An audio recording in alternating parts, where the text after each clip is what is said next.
I guess I should get this out of the way first.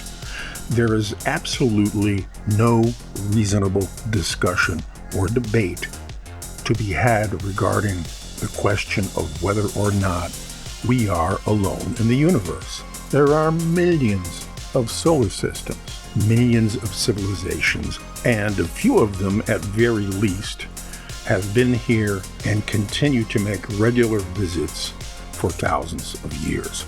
There is no intelligent opposing argument, so don't even bother. My focus here is on the individuals and corporate entities who have continued to illegally benefit for 6 decades from off-world interactions and the knowledge gained from them. As far back as the 1950s, President Dwight D. Eisenhower was outraged upon realizing that private entities, businesses, were being handed exclusive rights by duplicitous, self-serving individuals within our then government to study, research, and expand the knowledge gleaned in order to establish new technologies, weapons, and products. This was done for a specific reason.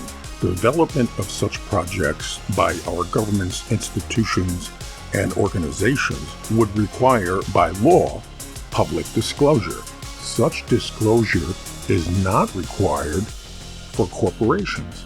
So this was the beginning of what we now call black projects and the beginning of the military-industrial complex. Until the latest of our world conflicts, the United States had no armaments industry. American makers of plowshares could make swords as well. We can no longer risk emergency improvisation of national defense. We have been compelled to create a permanent armaments industry of vast proportion. In the councils of government, we must guard against the acquisition of unwarranted influence, whether sought or unsought, by the military-industrial complex. The potential for the disastrous rise of misplaced power exists and will persist.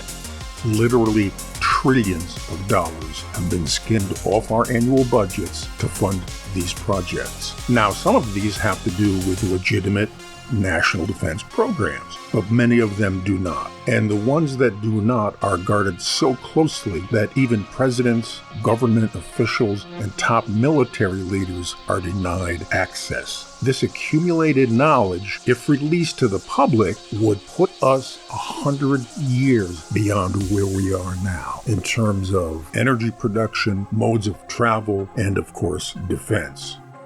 Corporations participating include, but are not limited to, Lockheed Skunk Works, Grumman E-Systems, Sandia Labs, Lawrence Livermore Labs, Boeing, and Raytheon. The preferred approach by these corporations is to establish companies within companies which are dedicated to black ops technologies. So, theoretically, we can walk in the front door and be told, you see, there's nothing going on here. A shadowy government with its own Air Force, its own Navy, its own fundraising mechanism, and the ability to pursue its own ideas of the national interest, free from all checks and balances, and free from the law itself.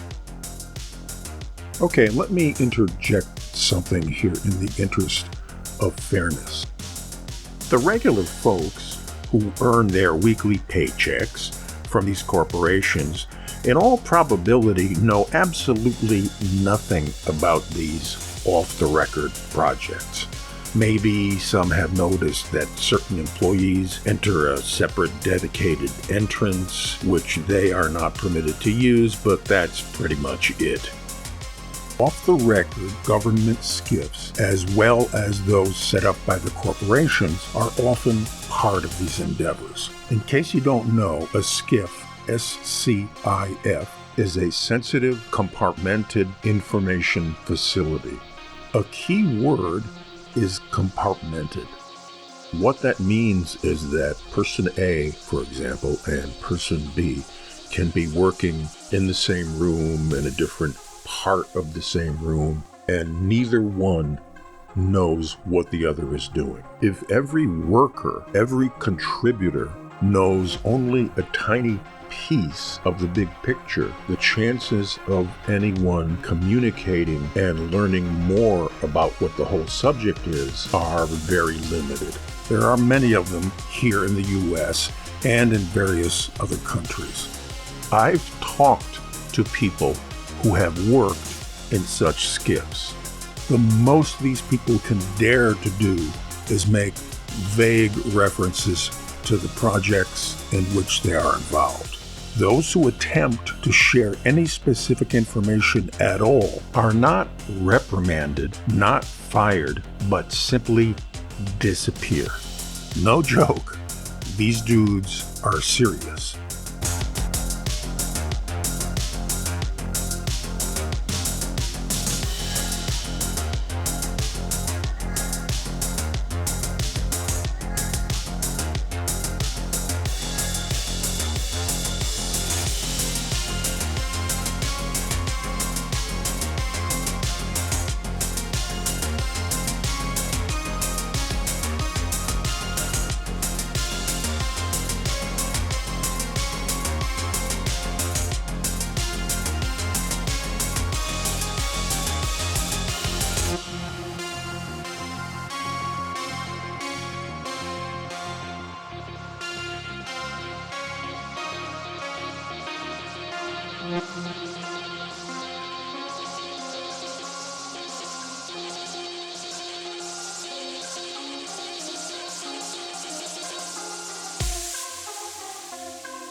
This is the level of corruption we're talking about. Greed is a very big factor here. If Americans, and the rest of the world for that matter, became aware of the fact that for more than 50 years we have not needed oil or gas or power plants to provide us with electricity, the oil families might be running for their lives, since they are also instrumental, as you would expect, in keeping knowledge of advanced technologies from the public. Before his death in 1995, director of Lockheed Skunk Works, Ben Rich, stated publicly and in writing that some of the unidentified craft we see in our skies belong to off-world civilizations, and some belong to us. Look it up yourself. Electromagnetic and electromagnetic gravitic propulsion systems have been available to us and used by us for decades. When it comes to this subject, the phrase we hear repeated time after time is national security, and a growing number of high-ranking officers in all branches are realizing they've been kept out of the loop and they are pissed off. The prime directive for these sociopaths is to keep the entire subject within the context of doubt, misdirection, fear, and even humor. Counterintelligence is a valuable resource for our intelligence community, but the counterintelligence faction directly involved with this subject consists of hucksters and conmen. Luis Elizondo and his cohorts are currently at the top of this list. My heart goes out to Tom DeLonge, who I believe is an intelligent, honest, and sincere individual searching for answers, but who is, in my opinion, being played as the useful idiot by Elizondo and associates. As there is more public discussion surrounding this issue, there is also more emphasis being placed on sowing fear within the public. We don't really know where these craft are coming from, But there's the real possibility that off-world species are a threat to our security. If anything, they are concerned about our ignorant tribal hostility. We are one tiny planet in a huge galactic neighborhood. And right now, we are the young upstarts on the block. Some of these regular visitors from whom we have gained and stolen technological advances are thousands of years more evolved than we are. If they had hostile intent, they could have wiped us off the planet with very little effort many years ago. So how did we get here? Well, generally speaking, by not paying attention. This ruse has been played for so long, the generation now in charge of keeping it alive are themselves getting scared. How do we get out from under this? The full truth will reveal itself. What do we do when that happens and Americans finally realize an entire century of progress has been stolen from them by a handful of trillionaires? How do we stop the public from wanting to make us pay? There's a phony, false flag, alien invasion plan that has been around for decades, and it is still a go-to option for these people. And the more a society is pissed off at itself, like ours is now, the greater the chance they'll pull it off. Using advanced and acquired technology, creating a realistic false flag will be a piece of cake. We would not be able to distinguish it from the real thing. What we hear from guys like Elizondo is that disclosing the truth about off-world visitors might create panic, and that's the last thing we want. Really, unless, of course, it suits the self-serving needs of your own agenda. A fictitious common enemy.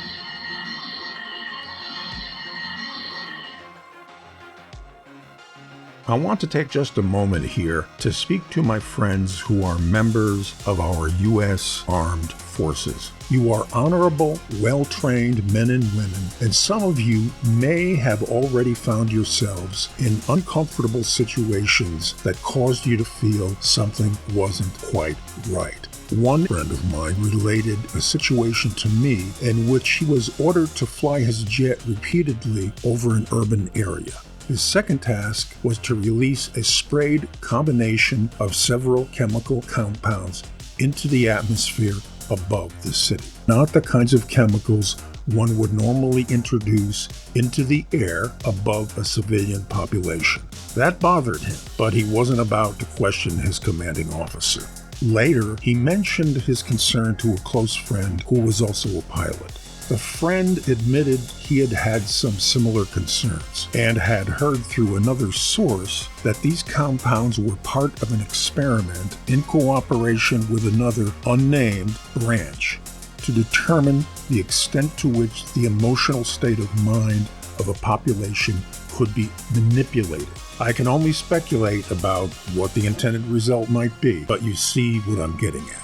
If you knew that you were about to be part of an action that would entail harming or killing those lives you'd vowed to protect, not as part of a legitimate response to some real national emergency, but as part of some group's behind-the-scenes agenda, to whom would you be loyal? The issuer of the order or the Americans whose lives you swore to protect? A high-ranking officer could be given orders to carry out, but with no explanation. It probably happens every day. And if that officer were to respectfully ask for more details, he or she could be told they had no need to know. That is a very important phrase to remember. Virtually every U.S. president since Dwight Eisenhower and virtually every Joint Chief has heard that phrase from a CIA director or an anonymous Black Ops representative. Our most influential and powerful government and military leaders are being told that they do not have the need to know when it comes to the ongoing interactions with other species and the advanced technologies we've acquired? When a film, video, or still image of an ostensibly off-world craft is discussed in public, the image is always blurry and difficult to accurately identify. And these are images that have been captured by state-of-the-art precision Navy and Air Force cameras. Elizondo and friends will say, well, they look like Tic Tacs. We don't know what they are, but they could be a threat. Aside from the fact that Elizondo knows exactly what they are, that could be a threat part is the fear seed they are planting.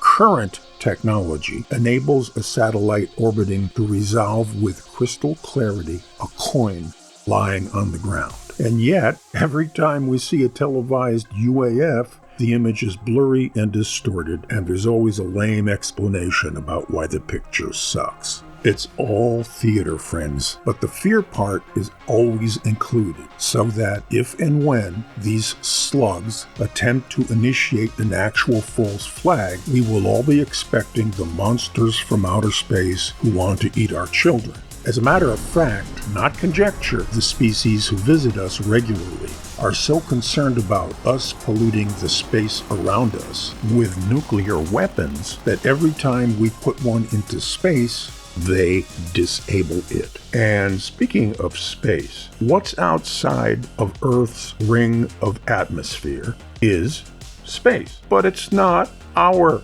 space any more than a 30-mile circle of air around your house belongs to you just because you said so. The only real monsters are not monsters from outer space, but the monsters who are lying and cheating to maintain ownership of the technology. Zero-point energy generation, for example, which Tesla discovered a century ago, has been perfected and used by these people.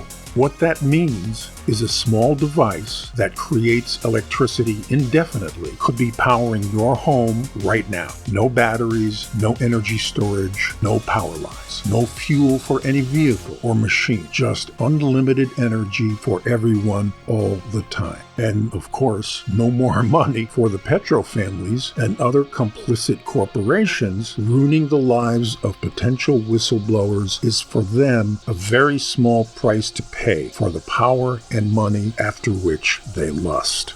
So here's the deal. Take some time, do some of your own investigating, and you will find hundreds of hours of film testimony from unassailable sources affirming everything I've said here.